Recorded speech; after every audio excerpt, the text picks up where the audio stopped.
This episode is brought to you by Hill's Pet Nutrition. Every shelter pet deserves a second chance, and you're making it possible for thousands of them every day. Because when you feed your pet Hill's, you help feed a shelter pet, which helps make them healthy, happy, and more adoptable, changing their life forever. So they can change yours. Over 14 million shelter pets fed and adopted. Science did that. Visit hillspet.com/podcast to learn more. Today on CityCast Philly, we're back with another midweek news roundup. We're talking about the encampment protests at local colleges.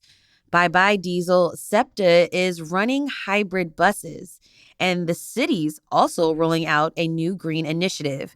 Plus, how well have you been following the news? We've got a news quiz. It's Tuesday, April 30th. I'm Trenae Nuri, and here's what Philly's talking about.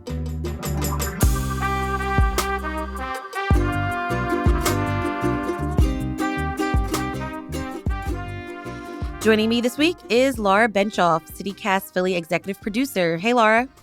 Hey, Trenae. Good morning. Good morning. And Asha Prihar, Hey Philly newsletter editor. Hey, Asha. Hi, Trenae. Let's get into some of the stories happening this week. Laura and Asha, can you both kind of get us up to speed on some recent protests happening at some local universities and colleges like University of Pennsylvania, Swarthmore, Bryn Mawr, and Haverford?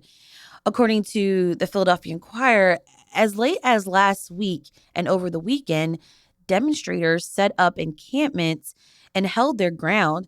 So my understanding is that all of these protests have been centered around the ongoing war in Gaza, right? Yes. So some students in the Philly area have been setting up tents in support of a permanent ceasefire in Gaza, along with some other messages or demands around the ongoing conflict there. So some important context for this is that this actually isn't just happening in Philly. It's part of this national movement. So students across the country, starting with Columbia University in New York City, have been staging these camping protests, taking over public space on their campuses. So they're a continuation of protests and conversations that have been happening at U.S. colleges since the October 7th attack by Hamas in Israel and Israel's subsequent military bombardment in Gaza. So the Associated Press published a rundown of some of the most recent encampment protests nationally. And at this point, they're happening coast to coast. So Massachusetts, California, Indiana, Missouri, and so on. And so the AP, they broke down what's happening in general from the perspective of protesting students as well as the perspective of the administrators. So on the student side, the protesters are often demanding that their schools share whether or not they're invested in Israeli industries that are contributing to the war in Gaza, or in some cases to cut those financial ties. They also want amnesty for student protesters so that they're not being punished legally or academically for taking part in these protests. And then from the perspective of the administrators who are responding to these protests, they're saying that they want to minimize disruption to campus. Right now is the end of school year. Classes are wrapping up. Graduation's coming up in a few weeks. Meanwhile, the Associated Press has also reported that at some schools, there have been Jewish students who've said that they're concerned about their safety as these protests are ongoing and that some of them may be crossing a line into anti-Semitism. Okay, so it's a real national backdrop for what's been going on. But what's been happening at certain schools? Laura, can you break that down for us? What's been happening at UPenn? Sure thing. So according to the Inquirer here in Philadelphia proper, there's been an encampment at the University of Pennsylvania since last Thursday in a part of Blanche Levy Park. Basically, the interim president of the university, J. Larry Jamieson, he ordered an immediate disbandment of the encampment. So he told the protesters to leave, which the protesters so far have not done. That was late last week, and now we're recording this Monday morning. So they're in a bit of a standoff at the University of Pennsylvania, to try to work through this. It was reported in the Inquirer that on Saturday, student protesters met with Jamieson as well as the provost, John L. Jackson Jr., to discuss their demands, sort of why they were camping out. And, according to that reporting, they said they would like the university to sort of disclose its financial holdings as they relate to what's been going on in Gaza. They would like the university to pull out of any investments that contribute to the war. And they would also like protections for pro-Palestinian protesters, sort of what Asha just mentioned, right? They want to be able to protest without having to worry about whether it will impact their academic career or impact them legally. Okay, so that happened on Saturday. What's been the response from the university about the encampment? Right. So according to the Enquirer, the university did not accept those terms. That's what protest organizers told the paper. And this has sort of led to kind of a standoff situation. So, according to reporting from both the Enquirer and 6ABC, Jameson, the interim president, has been trying to get the encampment to break up because he says the encampment violates the university's facilities policy. And he's also said that there have been, quote unquote, credible reports of harassing and intimidating conduct. And finally, he said the university is going to be investigating what they're calling some anti-Semitic graffiti. So that's sort of the university's position on why the encampment needs to go away. And, like I said, the student protesters have said they will not comply. So over the weekend, it felt like things were maybe going to escalate a little bit. On Sunday, the university administration came out and said they were going to start checking IDs for anyone who was at the encampment protest. They didn't say what they were going to do exactly, but the implication is, potentially anyone who does not have a Penn student ID may be asked to leave. It does not look like that ID check actually happened. So as of Monday morning, the Enquirer reported the tents were still up and there was not an ID check. So it's a lot of moving parts. It sounds like this weekend was very dynamic with these negotiations happening between the protesters and administration. There was also a counter protest at the University of Pennsylvania this weekend. There was a Passover Seder. And there was one person who was arrested for carrying a large knife around the protest, according to the Enquirer, who had a pro-Israel T-shirt on. So it just sounds like there's a lot of moving pieces, a lot of people with different perspectives on this who are all kind of participating or showing up on Penn's campus, and the administration's sort of trying to figure out what to do. Right. Like you said, this is a complicated story. But this wasn't the only protest over the weekend. Asha, what were the demonstrations like at Swarthmore, Haverford, and Bryn Mawr? Yeah, so there have been some similar encampment protests at Swarthmore, Haverford, and Bryn Mawr, as you said, although the Enquirer reported over the weekend that the Haverford protest willingly disbanded and is combining forces with the protest at Bryn Mawr. So according to the Bi-College News, which is the student paper for Bryn Mawr and Haverford, they're like sister colleges. Right. On Saturday morning, protesters on Bryn Mawr's campus staged a demonstration at a board meeting. As a result, the Board of Trustees meeting was actually moved online, and then the protesters set up an encampment there. Over at Swarthmore, the student newspaper, The Phoenix, has reported that as of Monday, April 22nd, so like not yesterday, but the Monday before, the Swarthmore Palestine Coalition started an encampment on Parish Lawn. You can follow updates from that encampment on swarthmorephoenix.com. They've got like a live blog going there with the latest. All right. Thank you both so much for recapping all of this for us. And we'll have more updates on this story in the Hey Philly newsletter. More news after the break.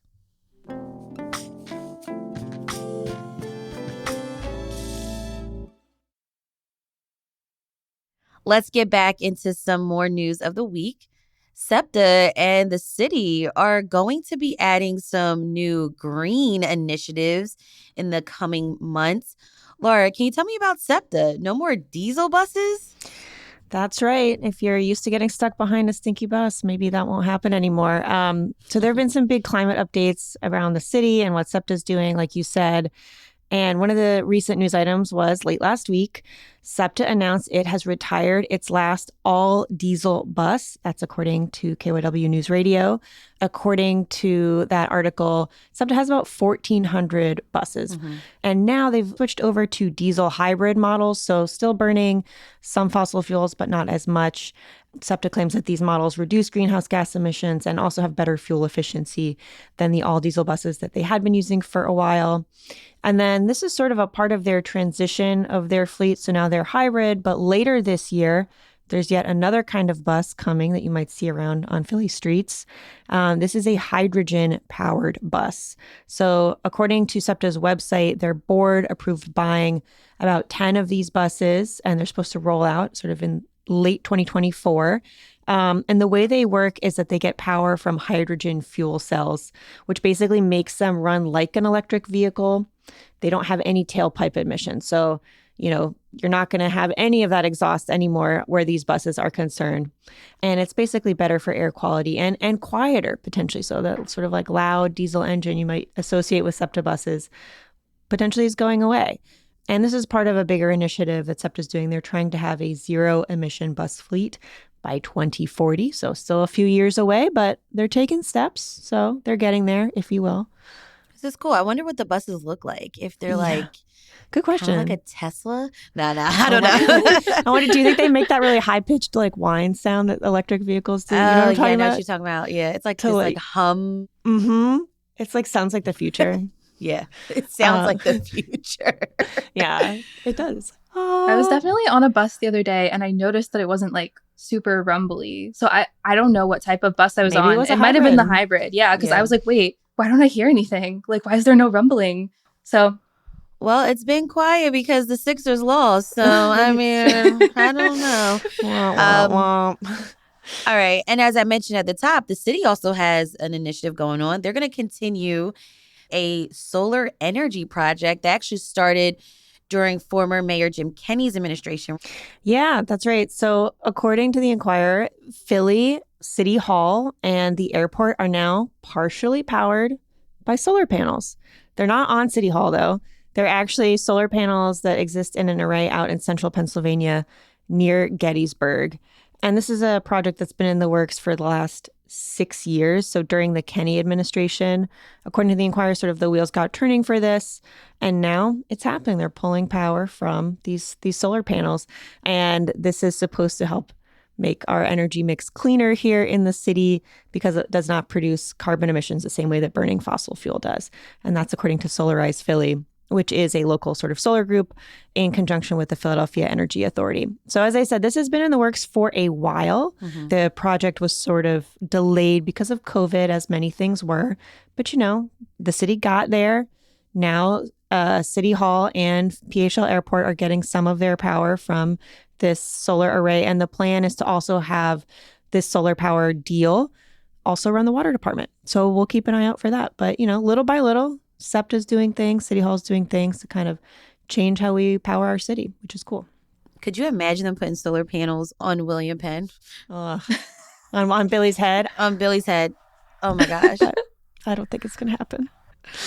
All right. You can read more about these stories by checking out the links in our show notes. And finally, let's play the news quiz. Asha, kick us off. Yeah, totally. So we'll just jump right in. This is what we've been doing for the past couple weeks. I'm going to ask you 3 questions. They're going to range from easier to harder. Okay. I think the last one's a stumper. Maybe. I guess depends. But we'll see. We'll see. All right. I'm ready. And these are all recent news stories, right? Yeah. These are all news stories from the past week. Or, well, this first one is forward-looking. So, okay. Number 1. Jim's Steaks on South Street is planning to reopen this week. They're targeting Wednesday as their reopening date. Can't wait. And that's happening almost 2 years after they had an electric fire that caused severe damage to the building. The building's actually going to be larger than it was before because the owner bought the adjacent building and expanded into it. So, my quiz question for you is, what business was formerly housed in that building? Oh, no. Not was it like an art? It was like an art building or a building dedicated to art. It was a business dedicated to art. Yes. I have a picture in my brain of maybe like an Isaiah Zagar mural. I feel like there was an article where he's the Philly muralist, but he makes sort of what do you call those? The mosaics. Yes, like the mirrored mosaics. Was it something to do with him or someone? Yeah. So that building used to be home to Eyes Gallery, which is a shop that sold folk art from around the world. And actually, Isaiah Zagar used to also live in that building. Yeah. So it was also damaged in that fire that damaged Jim's. So that shop ended up relocating to a different building about a block away. And so now it's going to be part of Jim's, and there are going to be like Isaiah Zagar murals inside of Jim's. Fancy. Question number 2. Okay, so the publication U.S. News and World Report recently released its annual best high school rankings for public schools.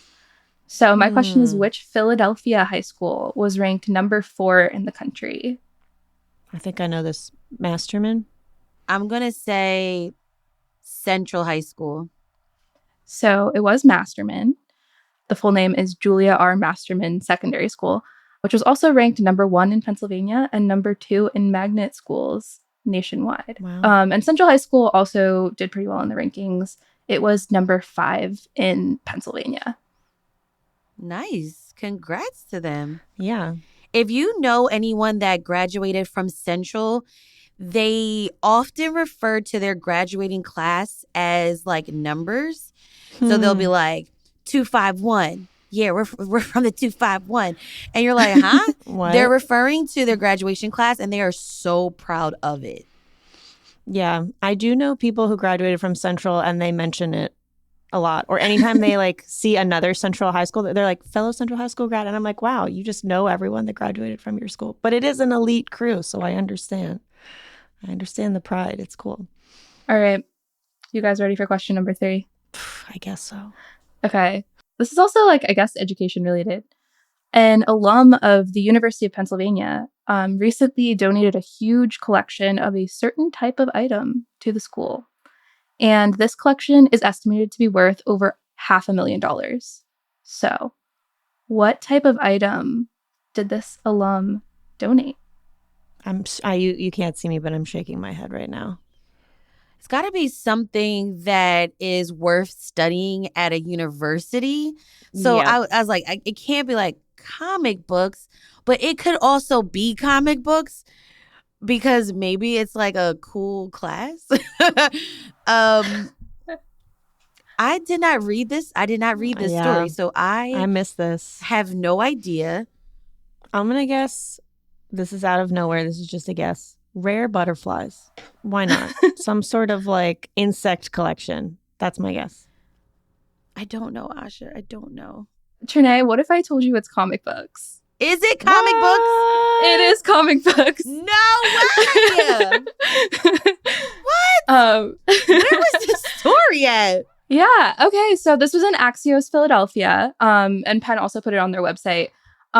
Gary and Dawn, I'm not sure how to say this last name, but I think it's Probula, recently donated over 75,000 comic books to Penn, which Gary had been collecting for decades. According to Axios, Penn previously had 20,000 plus comic books. And so it seems like this collection is going to make Penn's comic book collection almost 5 times bigger. Okay. Some of the volumes cost up to $22,500. It's a lot of rare stuff.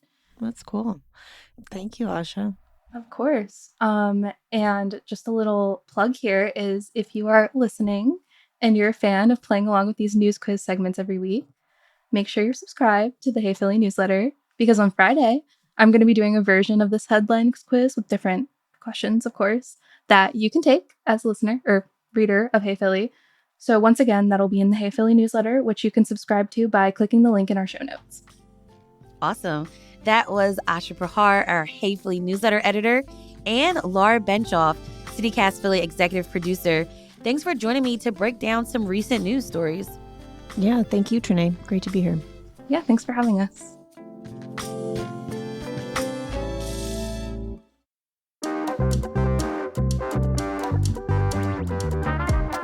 That's all for today here on CityCast Philly.